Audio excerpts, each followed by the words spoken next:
Last week, I talked about career decision making and mentioned the importance of values. So I thought I should talk more about the role of our values in our careers, especially when we are faced with a new or tough decision. How do you know whether it's time to leave that job or should you stay? Do you hold out for more money or even take a pay cut? That's a really common question I get. The answer can be found in our values. But do you know what yours are and how your work and career reflect those values? Hi, this is Diana Bernal with Corner Office Latinas. I'm a career strategist who guides ambitious Latinas through major career moves. People want more from life, and that impacts our careers. Maybe you want to make a move, but it would involve less pay or a different commute. Maybe there's a shift in responsibility you want. Or is it permission to tell yourself that you are going to go for that big promotion that involves travel, even though it means being away from your kids or spouse or a parent? You have so many options, and it can be hard to decide. But knowing your values can ground your decision making and make those choices and your life a whole lot easier.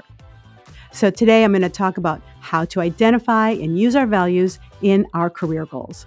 Let's jump in. Aligning career decisions with personal values is crucial for long-term satisfaction and success at work. The more closely your work aligns with your values, the more likely you are to be satisfied, thrive, and be successful. Your values can help you answer the tough questions. Should I go for that promotion, or should I leave this company? Now, family is often key, as we've talked about here, especially for Latinas. So, how do your career goals today line up with your value of family? Or conversely, how does your value of success or accomplishment compete with your family values? When we talk about values here, what do I mean? We're talking about the core values, things like integrity, creativity, and yes, financial stability can be a value. So, knowing your core values right now then sets the stage for you to answer these challenging questions that come your way. You can answer big career questions through the lens of your values. That example about taking a cut in pay, what value would that support for you? Maybe career, because you are changing industries and really want to get your foot in the door.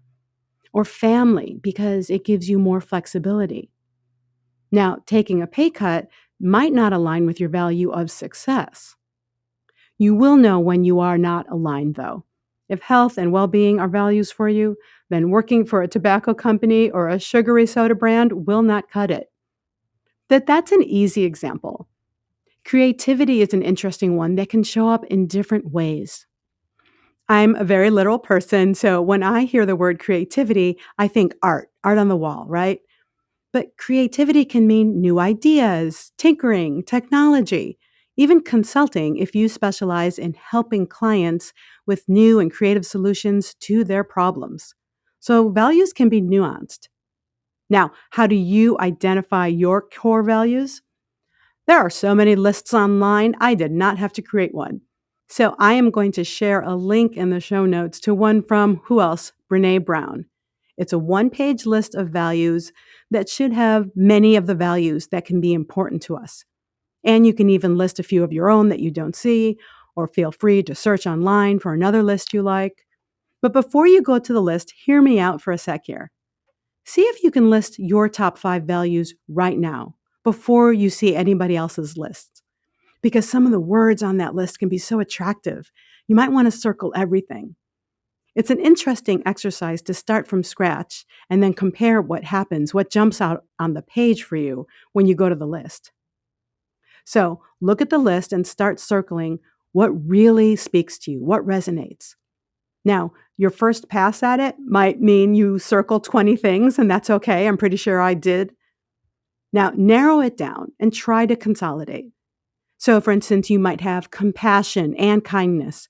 And while those are different words, they might be close enough that you can choose one and move on to something else.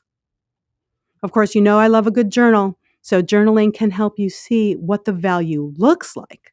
So, for instance, if I start to write out the answer to my value of ambition looks like, to me, ambition shows up.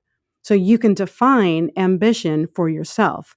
Is ambition a title? Is it pay? Is it being recruited by a new search firm? So make it personal because your version of ambition is certainly going to be different than mine. Now, keep trying to streamline the list until you get down to 5. You'll see that Brene Brown tries to get you down to 2. Now, that can be hard, especially if you've not done this exercise before, and it is possible. But for career planning, I think getting down to 4 or 5 could be really helpful.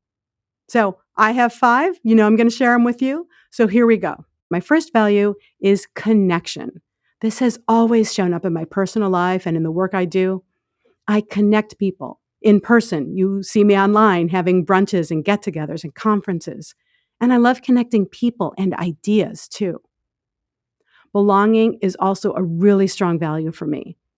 I love to feel that I belong and my friends and family. I will go out of my way to make sure that someone feels included. So, again, here, connection and belonging are different, but they might be close enough. If I had to drop one, I could. But for me, they're both really important. A third value for me is success. Now, my version of success is what matters, not your version, not Bill Gates, not Oprah, my version of success. I don't need a yacht, but I certainly need financial freedom to travel, vacation, live the life I want. But for me, success is not just dollars. Recognition, which is also value, is part of success for me. So, for instance, I was just at a client last week and I ran into the person who introduced me to that client. And she was so happy that I was there. And she said, they're doing such great things. They're so glad that you're here. So, being recognized for my work meant the world to me. And to me, that's part of success. Number 4 for me is change. It's a very powerful value. And I know a lot of people don't like change, but I thrive on change. So I need to make sure that my work reflects that. And my entire work of being a career strategist and coach helps other people make change because I am so comfortable with it and I can see the upsides and I can help people work through their obstacles. I can help them overcome their fear of change because I see it's such a powerful motivator for me. And lastly, fun. Fun is a value for me. I got to admit it. Everything I do has to have an element of fun. Now, that does not mean that I'm working at an amusement park or a cool restaurant, but it means that I am in work that gives me a rush, that helps me leap out of bed in the morning. And I know that fun is a luxury and a privilege. I guarantee you, my parents did not work for fun. They worked out of their key values at the time, which were family and safety. So keep working at this list. If you want to get it down to a smaller amount of 2, go for it. If you are stuck at more than 5 and can't get it down, walk away from the list, come back to it in a week, maybe talk it through with a friend or a loved one, and just see what feels right. You can always tweak this as the year goes on. So I put mine on a Post-it because y'all know I love my Post-it notes. And for me, these values serve as a reminder when I am stuck trying to determine how to focus my time, trying to decide what client I will or will not take on. I have said no to a client because I did not feel like the work would be fun. And if I don't feel like I belong in a situation, then I won't take that on either. I have said yes to contracts that are a lot of hard work, but I thought the challenge would be fun or would be a motivator for me. Once you have your values, then that is how you can answer these tough career questions. It's the lens through which you will look for the answer. It's the compass that guides you. So, if you are wondering if you should take a cut in pay or leave for a higher paying job, answer it through your values. Does taking a pay cut meet my value of family or safety? Or does it go against my value of achievement or financial stability? Does looking for a new job meet my value of career and risk taking? Or would leaving go against my value and community? I know a lot of people for whom their community at work means a lot, and you can't put a dollar amount on that.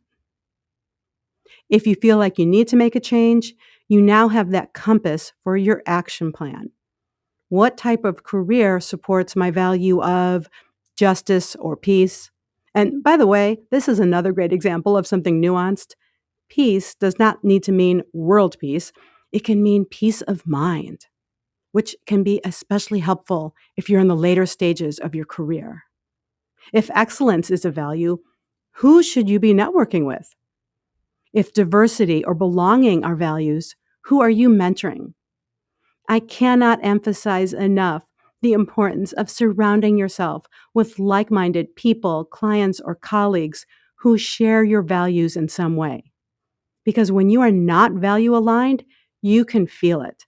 And then that's when you can become bitter and unhappy at work. So, our challenge is to find a job that aligns with our values in the first place. Okay, so to recap, you want to identify your top values, then identify the career path that reflects those values. Is your current job or career in line? If not, what change do you need to make? Now, you've heard me say this before that making a change can be within your current company. It doesn't mean you have to leave. So maybe you need to talk with your boss about a different schedule, new responsibilities, or yes, pay. Start an action plan to reach that goal, letting your values guide you every step of the way. And I would really love to hear how this worked for you. Use the review or comment section to let us know your values and how this worked. You can always find me on LinkedIn or visit the website cornerofficelatinas.com. See you next week.